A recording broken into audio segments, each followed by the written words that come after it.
ऐसा लगा अंत में बताइएगा जरूर। अरे बहू, चाय ले ले, उठ जा बेटा। अरे मम्मी रहने देती ना, मैं उठ तो रही थी। अरे कोई बात नहीं, खाने में क्या बनाना है वो बता दे। देख लो माँ, कुछ भी जो ये कहे बना लेते हैं। बेटा, मैंने तो जो सब्जी थी वो काट दी है, तू बस रोटियां बना लेना। ये हर रोज सुबह का सीन था ममता के ससुराल का। एक दिन पड़ोसन कहती है, अरे बहन जी, सारा दिन काम करती रहती हो, थकती नहीं क्या आप? बहू क्या करती रहती है सारा दिन? अरे वो भी कुछ ना कुछ करती ही रहती होगी। अब इतनी भी बूढ़ी तो नहीं हूं मैं जो बैठ जाऊं कि सामने काम पड़ा है और मैं बैठी रहूं। अरे लेकिन बहू की तो आदत खराब हो जाएगी जब सारा काम आप ही कर दोगी। अरे ठीक है ना, कम उम्र में हमारी भी शादी हुई थी। अब आजकल के पढ़ने लिखने वाले बच्चों को सारी जिम्मेदारी लेने में भी तो वक्त लगता है। बहू है तो क्या हुआ, मेरी बेटी की उम्र की ही है ना। एक उसे भी देख लो, चाय बनाने के सिवा आता ही क्या है। ममता से सारी बात करती है। हाँ, मम्मी जी ही ज्यादा काम करती हैं, इसमें कोई दो राय नहीं है। लेकिन मैं भी क्या करूं, ऑफिस और घर के बीच जो वक्त मिलता है उसी में काम कर लेते हैं, है ना। दिन बीत रहे थे। सास बहू के बीच की बॉन्डिंग अच्छी थी, लेकिन जब बहू माँ बनती है तो जो थोड़ा बहुत काम किया करती थी वो भी छोड़ देती है। बहू, ये ले, तेरे लिए बनाया है। इसको खाने से बच्चा और तू दोनों स्वस्थ रहेंगे। ठीक है माँ जी। माँ जी, वो बच्चे के लिए गद्दे जो सूख रहे हैं ना छत पर, जरा ले आइए ना। तभी वहां पति आ जाता है। अरे माँ रुको, मैं ले आता हूँ, तुम मेरा खाना लगा दो। माँ किचन में चली जाती है। पता है, बगल वाली डॉली है ना, वो लोग हमारी साइड के हैं। उसकी सास ने तो उसकी हड्डियों को मजबूत करने वाले लड्डू बनाए हैं। उसे भी बच्चा हुआ है ना।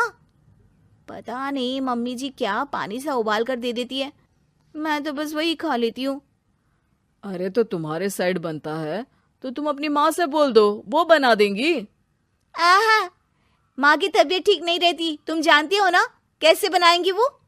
अरे क्या हो गया सासू माँ को? कल तक तो फेसबुक में किटी की फोटो डाल रही थी। अच्छा अच्छा, चुप रहिए। डॉली की सास ने मनाया है, तुम लोगों का भी तो फर्ज बनता है। तभी वहां सास आ जाती है। ये ले बहू, गर्म पानी की बोतल, गर्म पानी पीने से पेट अंदर हो जाएगा। नहीं नहीं माँ जी, गर्म पानी पीने से प्यास नहीं बुझती। अरे पी लेना बेटा। वो बगल वाली डॉली को तो जानती है ना, जो तुम लोगों के साइड की है। तेरे साथ ही उसका भी बच्चा हुआ था। बेचारे का कोई ख्याल रखने वाला नहीं, सारा काम करती है और रात में बस एक लड्डू खाकर सो जाती है। पेट तो लटक ही गया है और बच्चा तो कितना कमजोर सा है उसका। अच्छा माँ, क्या बात है, डॉली की ये हाल है? क्यों मैडम, क्या कहना है आपका? अब पता है मुझे, किसी के पास मेरी सास की तरह सास थोड़ी ना है। नहीं नहीं बेटा, ऐसा नहीं है। मेरे लिए तो तुम सभी मेरे बच्चे जैसे ही हो। ममता को समझ में नहीं आता कि वो सास में कैसे कोई बुराई निकाले, क्योंकि हर कोई उससे उसकी सास की तारीफ ही किया करता था।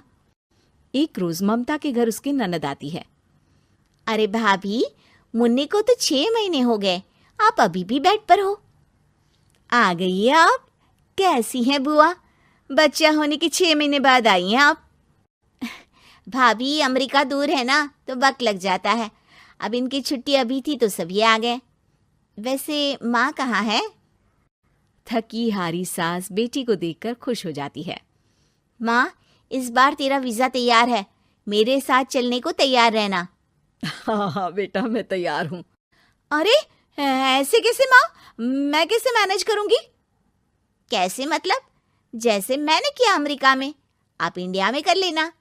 वैसे आपका तो मायका भी पास ही में है ना। हाँ वो तो है, लेकिन वहाँ माँ के पास वक्त नहीं होता। ईश्वर भक्ति में उनका सारा समय चला जाता है। भाभी, बेटी परेशान हो तो माँ का ध्यान आरती में कैसे लग सकता है? समझ में ही नहीं आता। वैसे भी अब माँ को मैं अपने साथ ले जा रही हूँ। माँ को विदेश घूमने का शौक है ना। ममता मन मारकर चुप हो जाती है, लेकिन मन ही मन सोचती है कि वो कैसे सारा काम मैनेज करेगी। पति का खाना, नाश्ता, मुन्ने को नहलाना, धुलाना, फिर रात भर इसके लिए दूध तैयार करना। माँ तो सारा काम करती थी। हे भगवान, ना भाई ना। क्या हुआ भाभी? क्या सोचकर ना भी ना कर रही हो?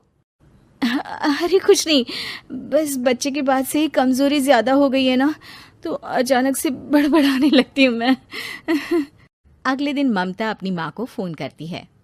राधे राधे। माँ मैं क्या करूँ, मेरी सास तो अमेरिका जा रही है बेटी के पास। अब घर का सारा काम, बच्चा, सब कैसे मैनेज करूँगी। तू आ जाना माँ कुछ महीनों के लिए मेरे पास।